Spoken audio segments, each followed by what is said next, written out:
1, don't talk that close to the mic. 3, that's good. That's good. How about now? That's That's good? good. That's good now. Is it better? No. Is this good? Is this too much? 2, 1. Okay, and we're back. Above and Beyond, the real estate show.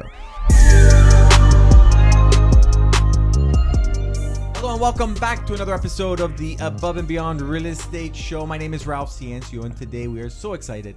We've got the CNC team here. We have Colin Noble, realtor extraordinaire, and we have Miss Carly DeBeer, still here, the queen of everything we call her. And we're gonna have just a chat today, bringing you up-to-date information of where the market's at here in the GTA, the real estate market, and we're gonna have some discussions about where we're at and where we're possibly heading. Honestly, I've said it on individual podcasts. These are two of the smartest people I know in all of life, let alone specific to real estate. So I'm really interested to kind of debrief where we are at and where we're heading with two brilliant minds. Thank you. And we just got a note, quiet on the set. Quiet on the set. Producers waving at me. Yes, thank you. But we're back. We're back. I'm excited. Great. I'm excited. It's the first podcast with 3 people for us.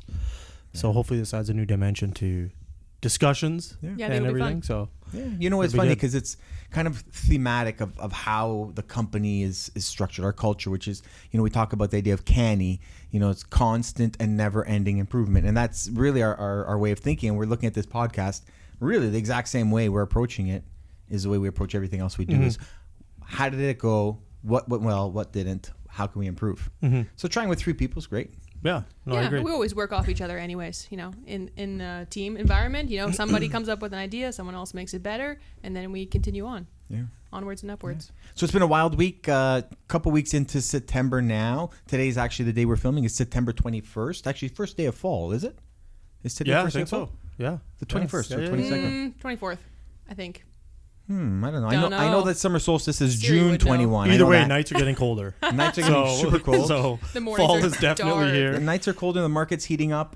You know, I'm just wondering what you guys think about the market. What have you noticed? I mean, Carly is kind of the queen of everything, has her hand on the pulse, definitely, and our client experience, but also incoming calls, inquiries, and number of showings. What are you seeing? What are you feeling? Yeah, I see a lot of clients reaching out. There's still a little bit of uncertainty, wondering if they should, you know, get in or get out. Is it time for them to sell? You know, can they buy at a great price before the, you know, the market is closing or their rate hold is up, which is what a lot of people are worrying about now because, you know, the interest rate just went up by 0.75 of a point. So people want to really maximize on what their mortgageability is right now before it changes when they have to update their I like that mortgage name, rate again. morgageability. I don't know if that's a real word. I don't think it is, but we use I it. think now. that's an awesome I word. use it Yeah, all the at time. RCH, we use mortgageability. Mortgageability. Yeah. It's When I actually think a about tongue the- twister. It's something I think about all the time, right? The maximum amount Yeah. of crushing debt you can hold over your family's Yeah. head and still go on vacation because we don't want to be Yeah. house poor. Yeah. Everybody says that. You know, Totally. But it's also, it's a good point. The mortgage rates for sure, because some people have been on the fence to see what the Bank of Canada is going to do. Now we're seeing another increase. A lot of people that I have been speaking with have rate holds until end of October. So they're now all of a sudden coming out of the woodworks and going, okay, now's my time. I need to purchase now. So I think it's creating a lot more competition in the market for those who were on the fence. Same thing with sellers. I think sellers are noticing that there's more buyers out there right now. There was a condo in Toronto last night that had 50 offers on it. 50 offers. 50. It's insane. Which is haven't seen crazy. that Like that was in like months. even in the peak market. But was it like 50 legit or offers. do you think it was just I think it was a marketing strategy. The listing agent certainly listed it much below market value just to, I don't know, get traction, get people through. So And we've seen I that. don't We've know. seen that, you know, for years. Yeah. Realtors have been holding back offers at a, you know, artificially low price to try to build up this momentum. And, you know, if a property is listed, like what was it listed at, that I property? think $799. $799. Yeah, I think it's probably worth was $1 million. Yeah. So 20% below market value. Yeah. And the challenge with that, I bet you if we chat with that listing agent, because we've seen it like literally hundreds of times, and, you know, as the listing agent, we get to see all the offers. As the buying agent, you only get to know your own offer and the winning offer. For sure. Those are the only two offers you And know I the bet you contents of. 45 of those offers were stink, right? Yeah, And then there were- 725. And then there were probably 5 of them that they worked with, right? Exactly. So Yeah, exactly. And that's, you know, that tactic, Name of the you know, works sometimes. We've seen it also fail in the last 6 months. We've seen a lot of people try that and fail That's true. miserably. Yeah. Yeah. But, you know, what it does tell us unequivocally that there's 50 buyers for a condo right now at $800,000. Yeah, exactly. So, it's a transparency in the marketplace. For right? sure. Well, and we're seeing it also in detached homes here in Markham. Yeah. We had a client offer last night, and there were, I think, There a was dozen 10. offers. Yeah. 10 to 12 offers, Yeah. right? So, I mean, things are certainly picking up. Yeah. We say the fall market is here. Yeah. I think it was here 2 weeks ago. Yeah. But, But, traditionally we would see it, the market would open up 7 to 10 days after the start of school. Right. And, we were noticing people now in my own family life, we're in a routine. We're kind of getting lunches ready in the morning, coming home at the same time. And, all the excitement of the end of the summer has passed. And I think people generally start to think about their future and say, okay, excitement is gone. Let's look to our future. Do we want to be in this home past the holidays? And for anyone that wants to be out of their current home, now is a popular time for them to have the starting discussion. Should I buy or should I sell? Right. Right. So they can start in January in their fresh school district if they are changing. Yeah. For sure. For sure. And then it's always the should I buy or should I sell? We're getting a lot of that question, right? Yeah. Should I buy first? Should I sell first? Yeah. What should I do What first? should I do first, right? And that's always, I think that's probably the number one question that we get, whether it's a buyer or a seller. Because if you're selling, you're probably moving somewhere else. Oh, should I list my house now? Should I buy now? Like, what do we do? So I know, I think that we've had lots of great discussions with our clients, and I don't think there's really a right or wrong answer, right? Well, I think that I agree with you that there's no one right or wrong answer, but I do believe that for every family, when we factor in everything in their life, there is a right or a most likely right and a most likely wrong answer for them. For sure. But there's no one answer that works for everybody. Right. So hey, Ralph, how you doing? I'm excellent, Colin. Thank you. I'm doing a podcast right now. How about you? I'm a little busy. I'm looking to sell my home, and I noticed your reviews online. They were fantastic. I really want you to sell my house. So many reviews. But should I buy first or should I sell first? Yeah. So when I'm having that conversation with clients, should I buy first or should I sell first? I usually describe it as you're gonna have to push a button. Both buttons hurt.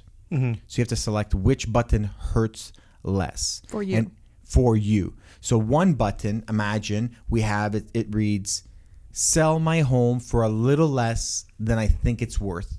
And the other button says, "Live in a home that I don't really love," or "buy a home I don't really love."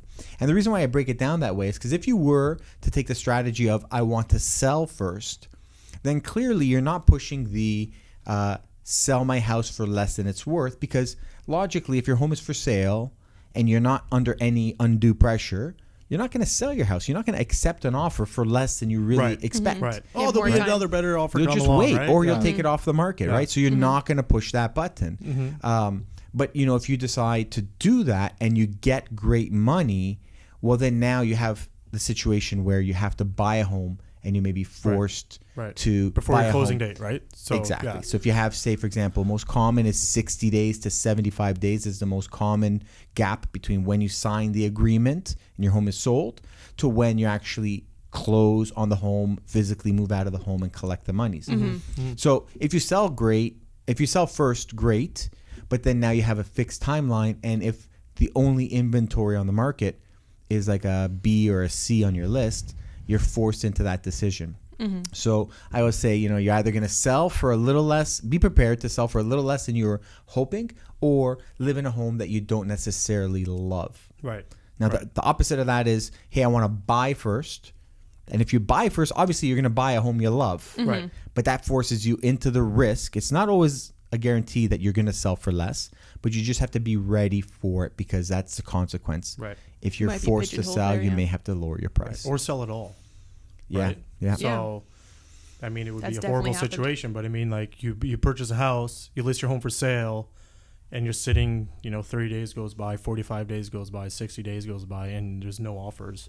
That's when panic sets in. Yeah. And then what do you like? Creative thinking. As a consumer, like how do you approach that situation? Well, Right? actually, we're seeing the tail end of the difficult scenarios. Carly and I have been talking about the shift in the market from when interest rates started to go up, and you have this 6-month window where people are caught in transition, and we're seeing the tail end of it where people are at the point where they're saying, maybe I can't close on my home. And it's extremely stressful. It's not common that people do not close on their purchase. It's extremely uncommon, because the punishment, the reprimandation, I don't know. Repercussions. Repercussions are so huge. Yeah, Yeah. so Right? bad. Yeah, Yeah. we had friends, they bought peak of 2017 and they were so excited about the house. It was like in King City or something. So obviously it was expensive. And they were selling a small little bungalow and they bought literally the day before it crashed, and then they couldn't sell their house, and then they had been paying off $400,000 of the difference, right? Because they say they bought Right. for 2.3, right? Yeah. And then they had to relist their home, sold a month after the peak, right? Because right after you might get 150,000, 100,000. It was a month and a half after the peak. They sold for $400,000 less for 1.9, right? So then they were Yeah. paying off 400,000 for I think like 5 or 6 years. So they had to stay in their little bungalow, and they were so excited for their new house and just finished paying it off, and hopefully they Yeah. bought now. But Yeah. it happens. It does. It happens. You know, It's that brutal. risk is always there in any real estate market. So when the market's roaring, there's still risk. When the market is dead, there's still risk. When the market is flat, there's less risk. I'd say it's the safest time is when the market is pretty flat, because there are times that we could quite accurately predict the sale price of a home. Like For sure. Within like Yeah. 20,000. yeah, Yeah. in 15 years in selling real estate, I would say for about 8 of those years, I could within $5,000 tell you what your home is Oh, worth, wow. like Yeah. with like a high degree of confidence. Yeah. So that's pretty well 50% of my career. The other 50% of the time, we're just trying to be as close as possible. Right. Right. It's like a really expensive game of The Price is Right. Right? It's yeah. It's super stressful. It's super stressful. Closes without going over, but you will only go over for selling. You right? got So- it. Yeah. So I guess with that lens is how do you mitigate that risk? How can we as professionals guide clients, or if someone's watching this or listening, how can they avoid the risk of, do I buy first or do I sell first? I think it comes down to their product and like what does their home look like? What other copies of their home are currently on the market, and what are they looking to buy, right? If they have a 1-bedroom condo in Markham, 600 square feet, 630 square feet, there's probably 25 or 30 of those on the market at any given time. There's different quality levels, different locations, how convenient they are. And then if they're buying, say, something under $1 million, they're still competing with all those first-time home buyers, right, that don't have 20% down.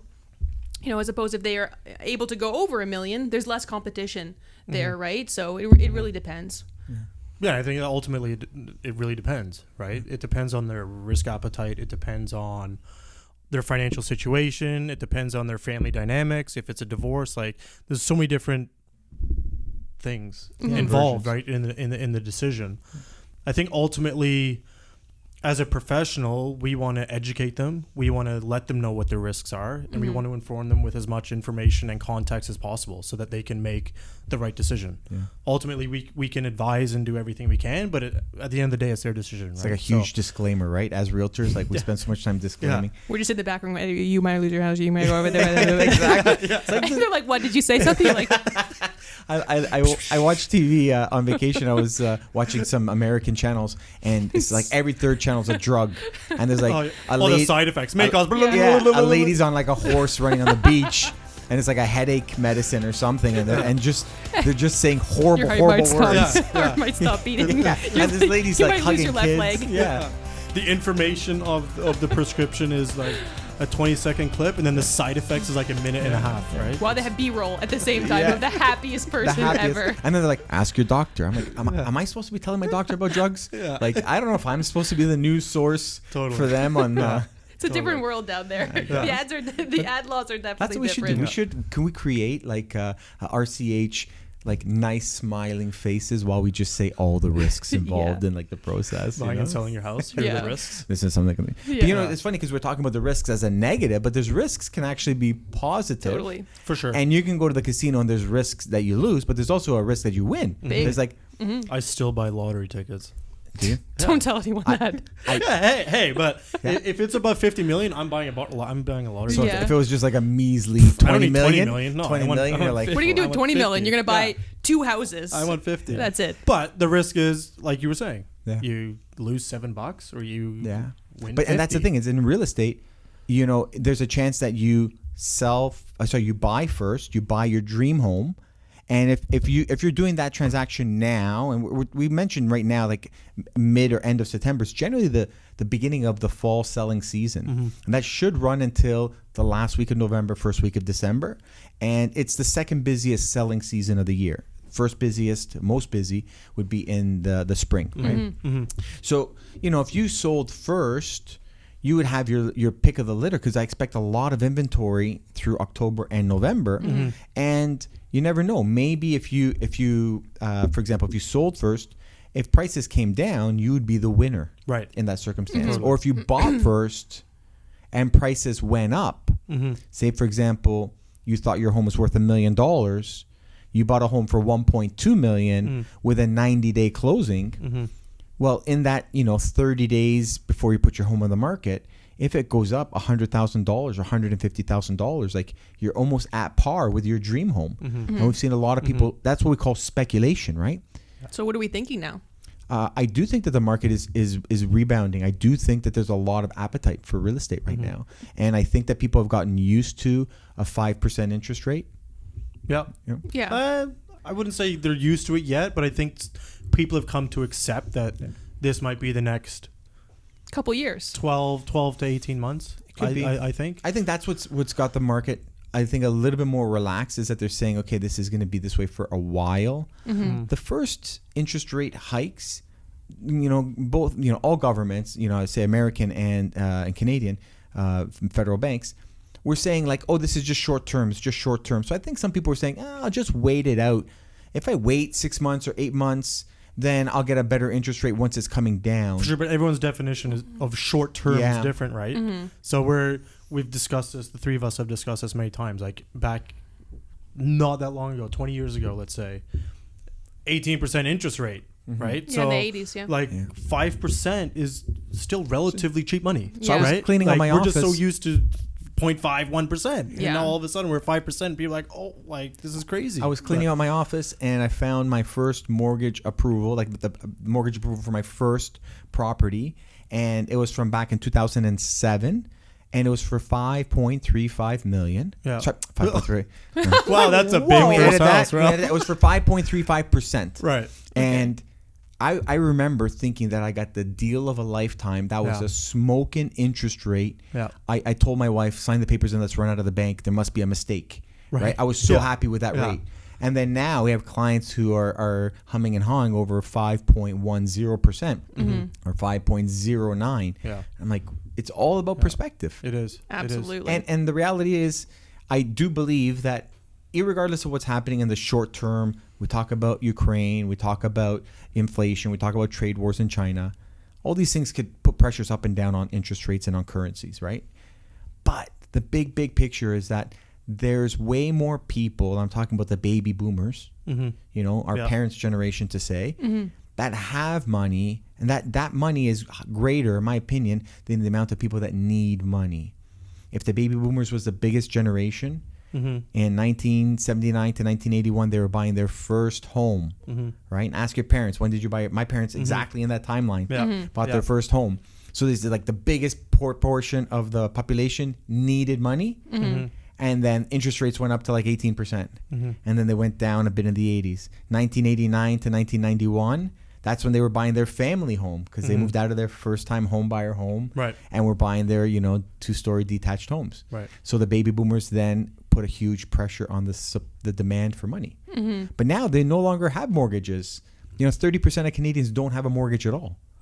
So they're actually suppliers of money. Right. They're not demanders of money, right? So that's why I don't think that, in a like really macro sense, interest rates are gonna stay low, primarily based on supply and demand. There's more people that have money than there are people that need money. And what I'm saying could be cut up in lots of ways. There's a ton of people that need money, but I'm just saying from an economy perspective, there's a lot of people that are putting money in a bond for 2% or 3%, and they're putting millions in there, right? So that could be cut up into a lot of little mortgages. For sure. Yeah, I think the hard thing now is even those people who need money, who want to buy a house, first-time home buyers, immigrants coming into the country, they don't have that down payment, right? And they don't have the proof of income to get the mortgage. So even if they wanted to, which of course everyone, has a dream of buying a house for the most part, they still can't get it. So yeah, we'll see how it goes. I mean, I'm not sure. Right now we're pretty level, which is nice. It is refreshing, and I think that's what caused the shock from what you were talking about earlier. The condo for $799.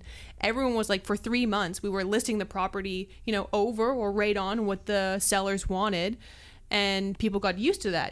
People used to be used to underlisting and overselling, and now people got used to listing and buying somewhere around that price. Yeah, that's very and I true. think this was one of the first guys, probably not the first, of course, like whatever, but who really underlisted it for the first time since March, February, right? So everyone was like, oh man, here's my chance. I'm going to buy something, For sure, but we just did it recently. I mean, last week we sold a property in East Gwillimbury. So East Gwillimbury, about 40 kilometers north of the city center, right? Toronto City Center. Toronto City Center. And some people would say, wow, East Gwillimbury is so far, and it's boonies. not. I mean, it's all about perspective. But right off the highway. After the expansion, kind of through COVID, where people moved, they didn't have to be at work every day. Yeah. Areas like Queensville, areas like Holland Landings, areas like Barrie, areas like Milton, Bradford, they Newmarket. exploded because they were close enough that you could still go to a Leafs game if you wanted, but far enough that you don't have to go to work every day, so you may as well get more land. But we held back offers, and we were successful in it. We sold way over asking, and But we sellers were were way shopping. under. Correct, and I We understand. were maybe under by like 80 to 100. This guy went under by 300 grand. Yeah, for sure.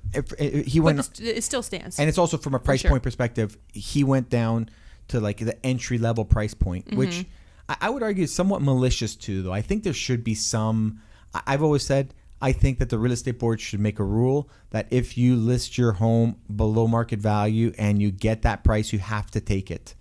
Because I'm pretty there's sure like a threshold of Yeah. like, if you get an offer like that, you have to accept. I'm pretty sure if I was sitting in $1 million condo and there was the chance that I had to sell it for the $799 if it didn't work out, a lot of people would not do it. Right? Right now, it's a win-win scenario for the sellers. They get 1,000 people through their place in a week, and if they don't get the price they want, they don't have to sell. Right. Yeah. Which makes it difficult for buyers and advantageous for sellers. Right. But I guess that's the open market, and that's part of what we have to deal with, educating the clients to tell them it's not a $799 property, right? It would be hard to monitor that though, because they could Yeah. just be like, "Oh, I didn't know." For sure, I've for only been sure. in the industry. Well, now so many new agents are coming in. Yeah. What, like 100% of the agents that were already licensed are then going to be coming in to the industry We're in doubling. the next year. Yeah, Yeah, we're gonna it's be crazy. doubling. So then, I mean, there's going to be a lot of, oh, I didn't know. It's a whoops. theoretical wish Yeah. of mine, Yeah. It's I think it'd be cool, but I guess that the moral of the story is if you're educated and you're prepared, and if you were going to see that condo because it was in the right location and the right product for you, and you knew the market value sat somewhere at around $1 million, and you saw and you were well aware and transparent, there's nothing wrong with it. I just don't like the idea of buyers being misled or misguided, For sure. thinking maybe if I really do well, I can get it for $750 or $790. sure. Yeah. Yeah. So I guess that the context of that is if you're working with a great agent, they should be able to provide that information in a contextual way, right? For sure. Yeah. Before you get there, so you know what you're walking into and you know what to expect on offer day, then there's no heartbreak. Well, it's the discussions we were having last year, right?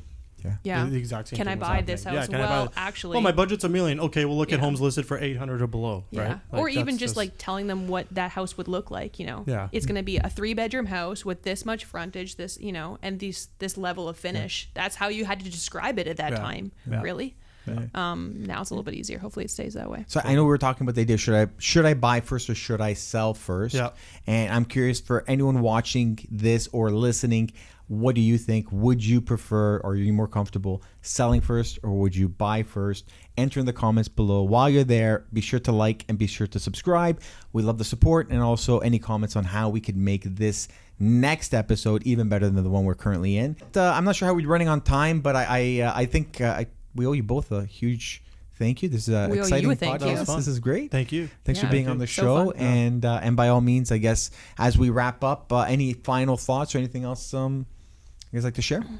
Well, I think I'm excited for the fall. Yeah, I think it's wheels are turning, teams firing in all cylinders, and Yeah. I'm excited to get through it. So the fall season is one of my favorite times. It's a change in season, and look forward towards the winter and the holidays, and but we're doing with some great people. So yeah.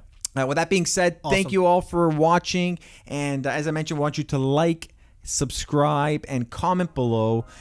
We'll catch you soon. Thanks so much for watching. Thanks. All right, guys. Now, if you liked what you saw, check out these other videos and be sure to subscribe. No, really, subscribe. I can wait. I'm in between shoots, so you can go ahead.